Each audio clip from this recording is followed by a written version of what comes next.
योग आयुर्वेद में आपका पुनः स्वागत करते हैं एक नई वनस्पतीय जानकारी के साथ। आज आपको हम एक ऐसा पौधा बताने वाले हैं जिसका प्रयोग आम बात, गठिया, यूरिक एसिड या जो आपके चर्म रोग हैं, कुष्ठ रोग हैं, उनमें इसका प्रयोग किया जाता है। तो ये जो वृक्ष है या वो वनस्पति है, ये बहुत ही जहरीली होती है। अगर इसका दूध आपकी आँखों में पड़ जाता है तो आप अंधे भी हो सकते हैं।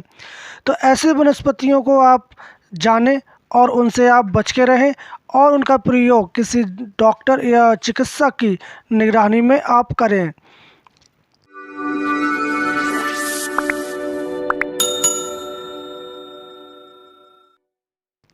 तो जो आप देख रहे हैं, इस वनस्पति को हम सुरिंद या गेवा के नाम से जानते हैं।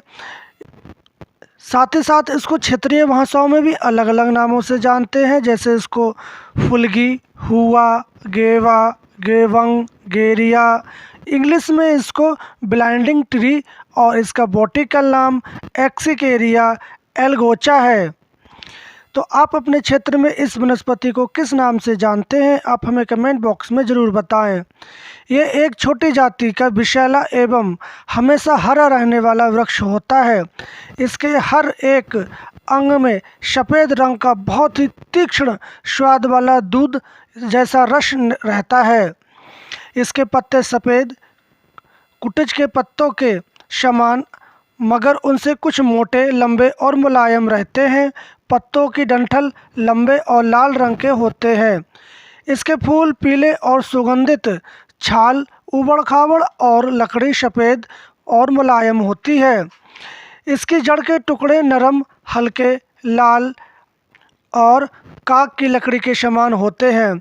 इनको पानी में डालने से ये पानी को अवशोषित कर लेती हैं, मगर बाहर से ये सूखे ही नज़र आती हैं।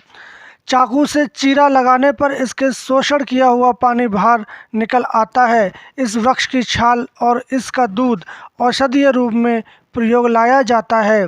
यह वनस्पति सुंदरबन, बर्मा, पश्चिमी प्रदेशों में देखने को मिलती है। ये वनस्पति आपके क्षेत्र में अगर देखने को मिलती है तो आप हमें कमेंट बॉक्स में ज़रूर बताएं। आयुर्वेदिक मतानुसार इसका दूधिया रस, जो कि इसकी छाल से निकाला जाता है, इसकी ताज़ी हालत में ये बहुत ही तीक्ष्ण और आँखों को हानि पहुँचाने वाला होता है। इसलिए इसको अंग्रेजी में ब्लाइंडिंग ट्री के नाम से कहते हैं। ये तीक्ष्ण विरेचन और त्वचा पे लगने से त्वचा में जलन पैदा करने वाला होता है। स्वयं विषैला होने पर भी ये दूसरे विषों को नष्ट करता है। बिच्छू के डंक पर इसका लेप करने से वेदना कम हो जाती है। पित्त, घाव, दूसरे चर्म रोगों पर इसको तेल में मिलाकर लगाते हैं और इसके पत्तों के काढ़े से व्रणों को धोते हैं। खांसी में इसका दूध चावल के आटे में मिलाकर गोली बांध कर दिया जाता है। आँख में अगर ये चला जाए तो गलतीपूर्वक ये आँख में अगर चला जाए तो आपकी वेदना शांत करने के लिए आँखों में दही का अंजन करना चाहिए और दही की पट्टी आँखों पर बांधनी चाहिए। सांप के काटे हुए विष को दूर करने के लिए आप इसकी छाल का रस दिया जाता है। इसके पत्तों का काढ़ा मिर्गी रोग को दूर करने के लिए दिया जाता है। ये दिन में 2 बार चौथाई चाय के प्याले के मात्रा में दिया जाता है। इसका काढ़ा जख्मों को ऊपर से आप धुलाई करें तो बहुत ही जल्दी ठीक हो जाते हैं। इसकी जड़ का नीचे का हिस्सा जो मुलायम, हल्का लाल और काक की तरह होता है, ये पश्चिमी भारत के औषधीय विक्रेताओं के द्वारा तेज बल के नाम से बिकता है और कामोदीपक औषधि की तरह प्रयोग में लाया जाता है। किर्गी देश में इस वनस्पति का प्रयोग कुष्ठ या द्रुद्र जो कुष्ठ है या गलित जो कुष्ठ है, स्किन प्रॉब्लम को दूर करने के लिए प्रयोग में लाया जाता है। वहाँ पर इसको काम में लाने का तरीका बहुत ही विचित्र है। पहले रोगी का शरीर हरे पत्ते से रगड़ा जाता है, फिर उसको एक छोटे कमरे में ले जाकर उसके हाथ पैर बांध देते हैं और उस वृक्ष की लकड़ी के टुकड़ों से थोड़ी आग जलाते हैं, जिससे गहरा धुआं निकलता है।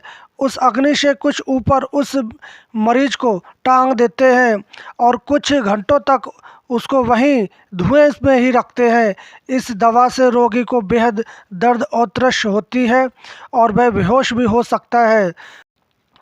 खूब धुआं लग जाने पर उसको वहाँ से निकाल लेते हैं और उसके शरीर पर जमे हुए क्षार को छील कर निकालते हैं, जिससे उसकी चमड़ी भी छिल जाती है। इस चिकित्सा से गलत कुष्ठों में कुछ पेशेंटों को आराम हो जाता है, मगर बहुत से इस अग्नि परीक्षा में ही मृत्यु के मुख में चले जाते हैं।